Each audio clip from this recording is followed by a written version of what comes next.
मृत्यु के पार एक झलक। हम सभी जानते हैं कि एक न एक दिन ये जिंदगी खत्म हो जाएगी। मृत्यु जीवन का सच है। लेकिन क्या मरने के बाद भी कुछ होता है? क्या हमारी आत्मा हमेशा के लिए रहती है? ये सवाल सालों से इंसानों को सोचने पर मजबूर करते आए हैं। ये सोचना स्वाभाविक है। हम सब ये जानना चाहते हैं कि आखिर हम क्यों हैं। हम ये जानना चाहते हैं कि इस जीवन के बाद क्या होता है। क्या हमारे अपने जो इस दुनिया से चले गए,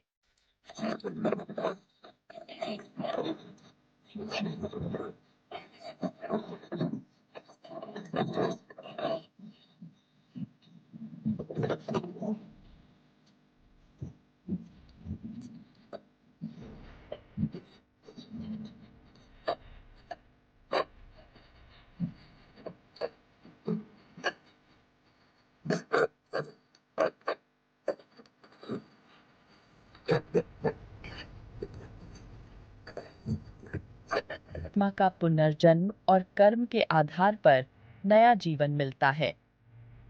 ईसाई धर्म में स्वर्ग और नर्क का विचार है, जहां आत्मा अपने कर्मों के अनुसार जाती है। इस्लाम में परलोक में न्याय का दिन होता है, जहां आत्मा को उसके कर्मों के आधार पर जन्नत या जहन्नुम मिलता है। ये मान्यताएं हमें सोचने पर मजबूर करती हैं कि मृत्यु के बाद का जीवन कैसा हो सकता है।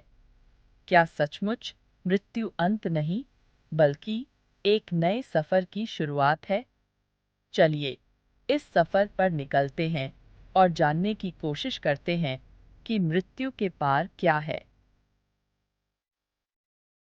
आध्यात्मिक दृष्टिकोण से आत्मा की यात्रा और पुनर्जन्म के विचार भी महत्वपूर्ण हैं। कई आध्यात्मिक परंपराओं में आत्मा की यात्रा को एक निरंतर प्रक्रिया माना जाता है। पुनर्जन्म का विचार यह बताता है कि आत्मा एक शरीर से दूसरे शरीर में यात्रा करती है, अपने कर्मों के आधार पर। आत्मा की यह यात्रा हमें यह समझने में मदद करती है कि जीवन और मृत्यु के बीच का संबंध क्या है। चलिए इस आध्यात्मिक यात्रा पर भी विचार करते हैं और जानने की कोशिश करते हैं कि मृत्यु के पार क्या है। वैज्ञानिक दृष्टिकोण से भी मृत्यु के बाद के जीवन पर कई शोध हुए हैं। निकट मृत्यु अनुभवों पर किए गए अध्ययन बताते हैं कि कई लोग मृत्यु के करीब पहुंचने पर अद्भुत अनुभवों का सामना करते हैं।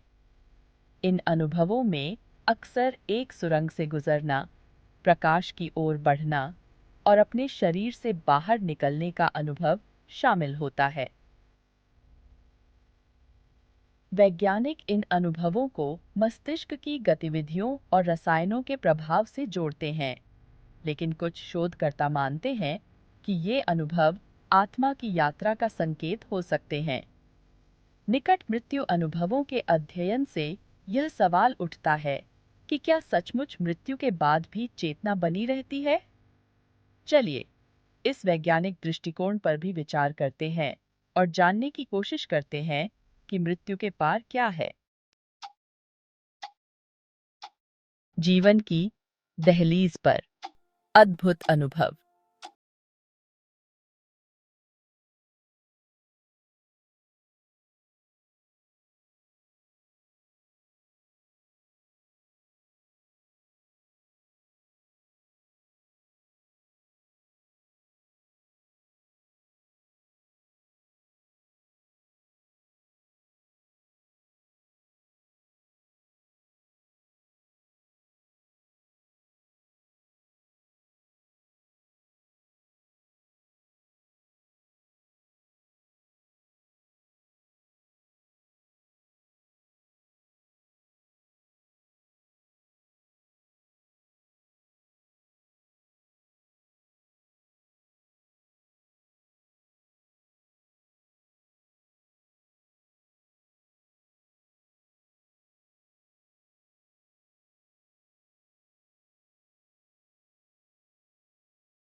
पुनर्जन्म, क्या सचमुच आत्मा अमर है? पुनर्जन्म का सिद्धांत कहता है कि मरने के बाद आत्मा एक नए शरीर में जन्म लेती है। ये सिलसिला तब तक चलता रहता है जब तक आत्मा को मोक्ष नहीं मिल जाता। ऐसे कई किस्से सामने आए हैं जहां बच्चों ने अपने पिछले जन्म की बातें बताई हैं। उन्होंने उन लोगों को पहचाना है जिनसे उनका इस जन्म में कोई रिश्ता नहीं था। उन्होंने उन जगहों का सही सही वर्णन किया है जहां वे कभी गए ही नहीं थे। डॉक्टर इयान स्टीवेंसन ने पुनर्जन्म के ऐसे हजारों मामलों पर रिसर्च की थी। उनकी रिसर्च से पता चलता है कि पुनर्जन्म का सिद्धांत सिर्फ कल्पना नहीं, बल्कि हकीकत हो सकती है। क्या वाकई हमारी आत्मा अमर है? क्या हम बार बार जन्म लेते हैं? ये एक ऐसा रहस्य है जिसका जवाब शायद सिर्फ समय ही दे सकता है।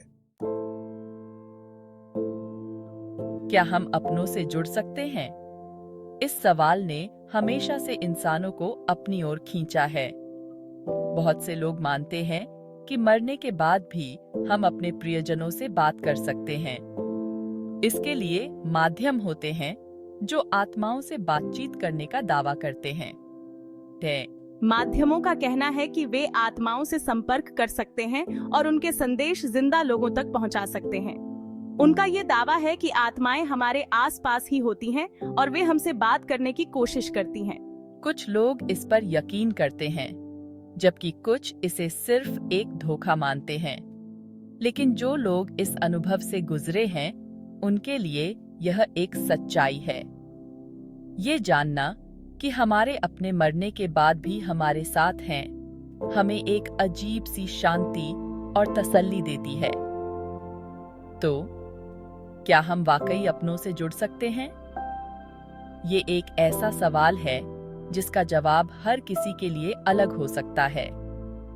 लेकिन ये यकीन कि मरने के बाद भी जीवन है, हमें इस जीवन को और भी ज्यादा कीमती बना देता है। तो क्या हमारे पास जीवन के बाद के अस्तित्व का कोई वैज्ञानिक प्रमाण है? हालांकि यह एक मुश्किल सवाल है, कुछ वैज्ञानिक और रिसर्चर इसके समर्थन में जानकारी देते हैं। क्वांटम फिजिक्स के कुछ सिद्धांत, जैसे कि बहुब्रह्मांड सिद्धांत, यह बताते हैं कि ऊर्जा कभी खत्म नहीं होती, बल्कि एक रूप से दूसरे रूप में बदल जाती है। और कुछ लोग मानते हैं कि यह ऊर्जा का बदलना हमारे अस्तित्व के हमेशा बने रहने का संकेत हो सकता है। यहाँ तक कि कुछ मामलों में दिमाग की गतिविधियों और चेतना के बीच के संबंधों का अध्ययन भी किया गया है। इन रिसर्च और सिद्धांतों से यह सवाल उठता है कि क्या हमारी चेतना भी ऊर्जा की तरह ही किसी रूप में बनी रह सकती है?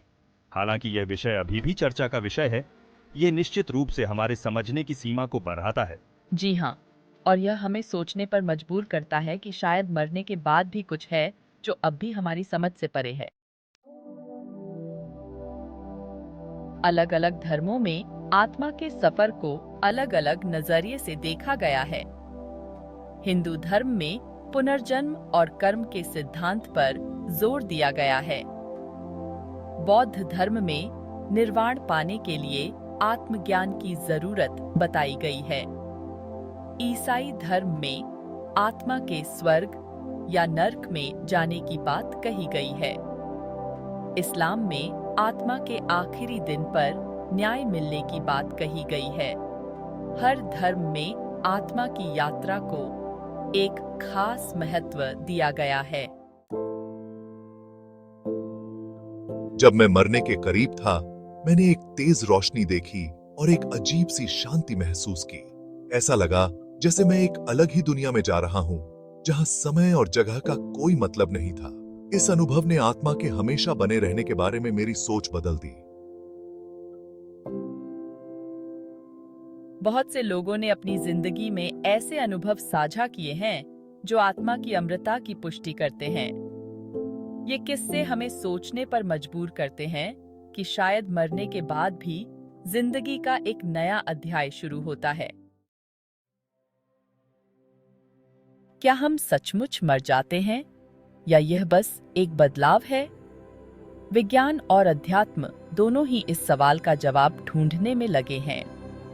कुछ वैज्ञानिक मानते हैं कि हमारी चेतना किसी न किसी रूप में जिंदा रहती है, जबकि कुछ आध्यात्मिक विचारक इसे आत्मा का एक नया सफर मानते हैं। यह सवाल आज भी एक रहस्य बना हुआ है। आत्मा के सफर की ये कहानियां और विचार हमें एक नई सोच की ओर ले जाते हैं। शायद मृत्यु अंत नहीं, बल्कि एक नई शुरुआत है। एक ऐसा सफर जो हमारी समझ से परे है, लेकिन बहुत ही रोमांचक और रहस्यमय भी। हमें इस सफर को अपनाना चाहिए और इसे एक नए नजरिए से देखना चाहिए। इस तक था कि हमारे चैनल को सब्सक्राइब करें और अधिक जानकारीपूर्ण सामग्री के लिए जुड़े रहें।